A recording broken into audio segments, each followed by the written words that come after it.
এজন্য বিশ্বনবী বললেন, আল কবর রাউদাতুম মিন রিয়াদিল জান্নাহ আও হুফরাতুম মিন হুফারিন নার। কবর হলো কারো জন্য জান্নাতের বাগান, কারো জন্য জাহান্নামের গর্ত।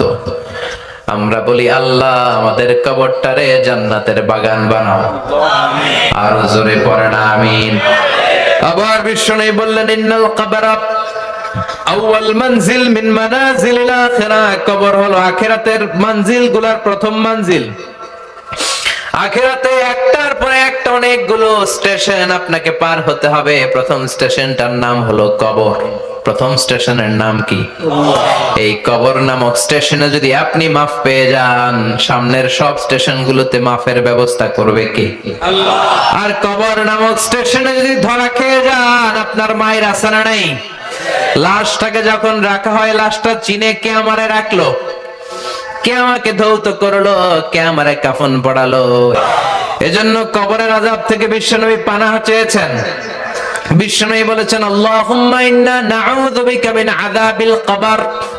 ও আল্লাহ, কবরের আযাব থেকে তুমি আমাদেরকে বাঁচাও। পড়েন আমিন। কবরে মুমিনদেরকে 4টা প্রশ্ন করা হবে, কাফিরদেরকে 3টা প্রশ্ন। চিৎকার করে বলেন, মুমিনের প্রশ্ন কয়টা? আর জোরে বলেন। প্রথম প্রশ্ন, মার রব্বুক, তোর রবের নাম কি? আমরা কি বলবো? আল্লাহ আমারে রব, এই রবি আমার সব, দমে দমে তনু মনে তারি অনুভব। আল্লাহ আমারে রব, এই রবি আমার সব। পড়েন আমিন। দ্বিতীয় প্রশ্ন, আমার দিন, উত্তর দিনের নাম কি, ধর্মের নাম কি? তৃতীয় প্রশ্ন, মান হাযার রাজুল, এই লোকটাকে কে?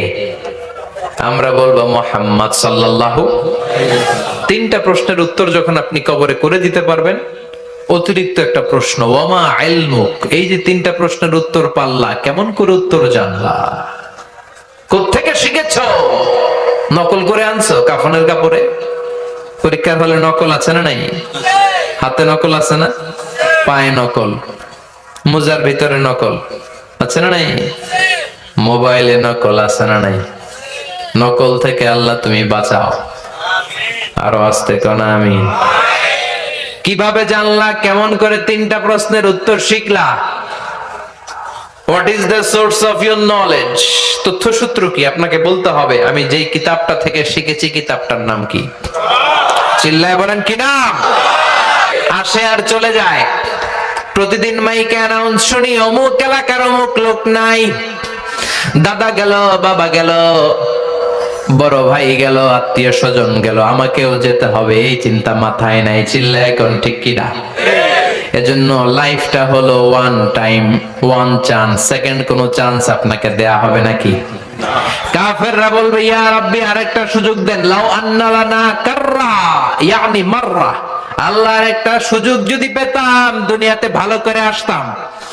আল্লাহ বলবেন, ইন্নাহা কালিমাতুন কাইলুহা, এটা শুধু তাদের মুখের কথা, তাদেরকে আবার সুযোগ দিলেও তারা কিচ্ছু করবে না। চিল্লা এখন ঠিক কিনা? এজন্য একটা চান্স আমরা পেয়েছি, এই দুনিয়ার ওয়ান চান্সে আমরা ভয় পাবো একজনকে। চিল্লায় বলেন, তিনি কে? আল্লাহ। এজন্য যেতে আমাদেরকে হবে। এই মরণ থেকে পালানোর কোনো সুযোগ কেউ পালাতে পারে নাই।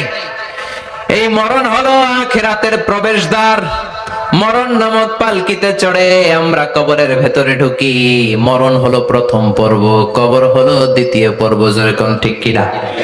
এজন্য বিশ্বনবী বললেন, আল কবর রাউদাতুম মিন রিয়াদিল জান্নাহ আও হুফরাতুম মিন হুফারিন নার। কবর হলো কারো জন্য জান্নাতের বাগান, কারো জন্য জাহান্নামের গর্ত। আমরা বলি, আল্লাহ আমাদের কবরটারে জান্নাতের বাগান বানাও। আমিন। আর জোরে পড়েন আমিন। আবার বিশ্বনবী বললেন, ইন্নাল কবরা আউয়াল মানজিল মিন মানাজিলিল আখিরাহ। কবর হলো আখিরাতের মঞ্জিল গুলার প্রথম মঞ্জিল। আখিরাতে একটার পর একটা অনেকগুলো স্টেশন আপনাকে পার হতে হবে। প্রথম স্টেশনটার নাম হলো কবর। প্রথম স্টেশনের নাম কি? এই কবর নামক স্টেশনে যদি আপনি মাফ পেয়ে যান, সামনের সব স্টেশনগুলোতে মাফের ব্যবস্থা করবে কে? আল্লাহ। আর কবর নামক স্টেশনে যদি ধরা খেয়ে যান, আপনার মায়ের আছে না নাই? লাশটাকে যখন রাখা হয়, লাশটা চিনে কে আমারে রাখলো, কে আমাকে ধৌত করলো, কে আমারে কাফন পড়ালো? এজন্য বিষ্ণুই বলেছেন মুমূর্ষের সামনে বসে বসে পড়ো লা ইলাহা ইল্লাল্লাহু মুহাম্মাদুর রাসূলুল্লাহ। লাকিনু মাউতাকুম লা ইলাহা ইল্লাল্লাহ। মুমূর্ষের সামনে দাঁড়িয়ে দাঁড়িয়ে পড়ো লা ইলাহা ইল্লাল্লাহ। এই লা ইলাহা হচ্ছে জীবিতদের জন্য কালিমা, আর আমরা মরার পরে এই জিকির করি, ঠিক কি না? আমাদের দেশের অনেক জায়গায় লাশ নিয়ে কবরে যাওয়ার সময় লা ইলাহা পড়ে না। না, এটা আগের জিকির, মরার আগের জিকির। মরার আগে আপনাকে অ্যানাউন্সমেন্ট দিতে হবে আল্লাহ ছাড়া কোনো ইলাহ নাই, বিশ্বনবী হচ্ছেন শেষ নবী এবং রাসূল। চিল্লায় বলেন ঠিক কি না?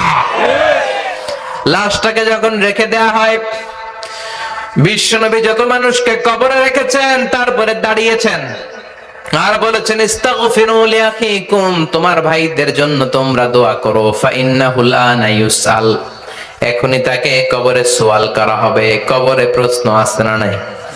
কথা বলেন। বিশ্বনবী খাদিজাতুল কুবরা, ওনার প্রথম স্ত্রী খাদিজাতুল কুবরা তাহেরাকে কবরের মধ্যে রেখে দিয়ে কাঁদতে শুরু করলেন। চোখের পানি ছেড়ে অনেক দোয়া করলেন। দোয়া শেষে সব সাহাবারা ঘরে ফিরে যায়, বিশ্বনবী যায় না। সাইয়েদনা আবু বকর বললেন, ও নবী চলেন ঘরে যাই। অনেক তো দোয়া করলেন। বিশ্বনবী বললেন, আবু বকর তুমি যাও, আমি যাব না। এইটা সাধারণ মহিলা না, এটা বিপদের দিনের সঙ্গিনী খাদিজা। মক্কায় যখন আমার কেউ ছিল না, খাদিজা আমারে ভুলে নাই। 3 বছর কাফিররা আমাকে জেলখানায় বন্দি রেখেছে, নাম শিয়াবে আবি তালেবের জেলখানা। আমার স্ত্রী ওই জেলখানার জীবনেও আমারে ছাড়ে নাই। আমার সাথে 3 বছর খাদিজাও জেল খেটেছে। এই একটাই মহিলা, যেই মহিলাকে আল্লাহ আরশের উপর থেকে সালাম দিয়েছে, মহিলাটার নাম খাদিজা। আল্লাহু আকবার। আমার সব সন্তান আল্লাহ খাদিজার পেট থেকে দিয়েছে। ফাতেমাতুজ জোহরা খাদিজার মেয়ে, জাইনাব খাদিজার মেয়ে, উম্মে কুলসুম খাদিজার মেয়ে, রুকাইয়া খাদিজার মেয়ে, আবুল কাসেম বিশ্বনবীর ছেলে খাদিজার ছেলে, আব্দুল্লাহ যাকে তাইয়্যিব এবং তাহের নামে আমরা চিনি, সেও খাদিজার ছেলে। সুবহানাল্লাহ। ও আবু বকর, আমার এই কলিজার টুকরা প্রিয়তমা খাদিজার রেখে দিয়ে কেমনে বাসায় যায়? তুমি যাও, আমি দাঁড়িয়ে থাকবো। এখনই মুনকার নাকির এসে খাদিজারে প্রশ্ন করবে, আমি দেখবো খাদিজা উত্তর দিতে পারে কিনা। আর প্রশ্নের উত্তর যদি ভুল করে ফেলে, কবরের উপর থেকে আমি নিজে প্রশ্নের উত্তর দিয়ে দেব। সাইয়েদনা জিবরাইল বললেন, নবী আপনারা দাঁড়িয়ে থাকার দরকার নাই, আবু বকরের সাথে ঘরে চলে যান। আল্লাহ জানিয়ে দিয়েছে খাদিজার কবরের প্রশ্নে যদি কোনো সমস্যা হয়, আরশের উপর থেকে খাদিজার প্রশ্নের জবাব আল্লাহ নিজে দিয়ে দিবে। এজন্য কবরের আযাব থেকে বিশ্বনবী পানাহ চেয়েছেন। বিশ্বনবী বলেছেন, আল্লাহুম্মা ইন্না নাউযু বিকা মিন আযাবিল কবর। ও আল্লাহ, কবরের আযাব থেকে তুমি আমাদেরকে বাঁচাও। পড়েন আমিন। কবরে মুমিনদেরকে 4টা প্রশ্ন করা হবে, কাফিরদেরকে 3টা প্রশ্ন। চিৎকার করে বলেন, মুমিনের প্রশ্ন কয়টা? আর জোরে বলেন। প্রথম প্রশ্ন, মার রব্বুক, তোর রবের নাম কি? আমরা কি বলবো? আল্লাহ আমারে রব, এই রবি আমার সব, দমে দমে তনু মনে তারি অনুভব। আল্লাহ আমারে রব, এই রবি আমার সব। পড়েন আমিন। দ্বিতীয় প্রশ্ন, আমার দিন, উত্তর দিনের নাম কি? ধর্মের নাম কি? তৃতীয় প্রশ্ন, মান হাযার রাজুল, এই লোকটাকে কে? আমরা বলবো মুহাম্মদ সাল্লাল্লাহু। 3টা প্রশ্নের উত্তর যখন আপনি কবরে করে দিতে পারবেন, অতিরিক্ত একটা প্রশ্ন, ওয়ামা ইলমুক, এই যে 3টা প্রশ্নের উত্তর পাল্লা, কেমন করে উত্তর জানলা? কোত্থেকে শিখেছো? নকল করে আনছো কাফনের কাপড়ে? পরীক্ষার হলে নকল আছে না নাই? হাতে নকল আছে না? পায়ে নকল, মোজার ভিতরে নকল আছে না নাই? মোবাইলে নকল আছে না নাই? নকল থেকে আল্লাহ তুমি বাঁচাও। আরো আস্তে কোন আমিন। কিভাবে জানলা? কেমন করে 3টা প্রশ্নের উত্তর শিখলা? What is the source of your knowledge? তথ্যসূত্র কি? আপনাকে বলতে হবে আমি যেই কিতাবটা থেকে শিখেছি, কিতাবটার নাম কি? চিল্লায় বলেন কি নাম? কিতাবটা হলো কোরআন। আপনাকে বলতে হবে কোরআন থেকে আমি শিখেছি, বিশ্বনবীর হাদিস থেকে আমি শিখেছি। 4টা প্রশ্নের উত্তর যখন পারবেন, ফেরেশতারা বলবে আহলান সাহলান, খুশামদেদ, কংগ্রাচুলেশন, বাহ বাহ, তুমি তো চমৎকার পেরেছো।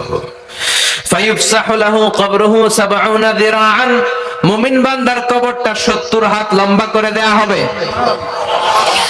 ইফতাহু লাহু বাবুন ইলাল জান্নাহ, জান্নাতের দিকে তার কবর থেকে একটা দরজা বানিয়ে দেয়া হবে।